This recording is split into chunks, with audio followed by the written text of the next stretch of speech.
ఉన్నోడు ముందు మాత్రమే చూస్తాడు. దిమాకున్నోడు దునియా మొత్తం చూస్తాడు అని మహేష్ బాబు సినిమా డైలాగ్ చెప్పినట్టు సర్కార్ ఆఫీసర్లకు దిమాకున్నదనుకోవాలనో లేదనుకోవాలనో తెలుస్తలేదు. ఎందుకు అట్లా అంటున్నావు పిల్ల అంటారా? మనుషులు చచ్చిపోతే తప్ప నిద్ర లేస్తలేరు దిమాక్ కలిగిన ఆఫీసర్లు. దొంగలు పడ్డాక 6 నెలల కుక్కలు కుయ్యి కుయ్యి అన్నాయట. అవి అట్లనే ఉన్నాయి సర్కార్ ఆఫీసర్ల చక్కదనాలు అని అంటుర్రు వాళ్ళ పనితనాలు చూసి. రాజమండ్రిలో కల్తీపాలు దాగి 5గురు చచ్చిపోయి ఇంకో 12 మంది పానాలు అరిచేతిలో పెట్టుకొని కొన ఊపిరితోని కొట్టుకునేదాకా వస్తే తప్ప ఆఫీసర్లు సోయిలకు రాలేదు, నిద్రమత్తు తిడవలేదు, మా అంత పనిమంతులు లేరు అన్నట్టు పాల కేంద్రాలు తిరిగి చెకింగ్లు చేస్తున్నారు అంతటా. ఇదే సోయి ముందుగాలు ఉండాలి కదా, ఎప్పటికప్పుడు ఎక్కడికక్కడ చెకింగ్లు చేస్తే జనం పానాలు పోయేటివి కాదు కదా.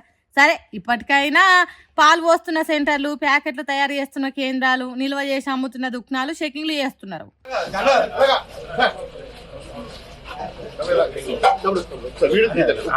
పద్ధతి లేని, పర్మిషన్లు లేని, కల్తీ అని అనుమానం వచ్చిన పాలను సీజ్ చేసిండ్రు. జనం ఆరోగ్యాన్ని ఖరాబ్ చేసే పాలు అమ్ముతున్న వాళ్ళ మీద చర్యలు తీసుకునే పని మీద పడ్డరు. మంచిదే ఇట్లా చేస్తే, కానీ ప్రజల పానాలు గాళ్ళ గలవక ముందే పని చేయాలి కదా.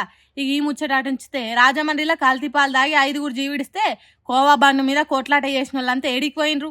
కోవా బన్ను శ్యామ్ ప్రసాద్ చేసిస్తే తింటా, అబ్దుల్లా చేసిస్తే తినను అని నెత్తి మాత్రం పురుగు తిరిగేటోళ్ళు ఎందుకు మాట్లాడతలేరు? చచ్చిపోయిన 5గురు హిందువులు గారా, దాని మీద ఎందుకో మాట్లాడరు?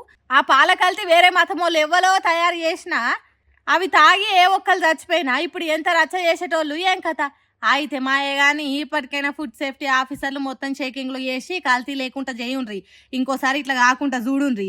చేతులు కాలినాక ఆకులు పట్టుకున్నట్టు చేస్తే ఏం లాభం ఉంటుంది? ప్రజల పానాలతో ఆడుకోకుండా అని అంటుర్రు కల్తీ పాలు తాగి జీవిడిచిన వాళ్ళ కుటుంబాలు.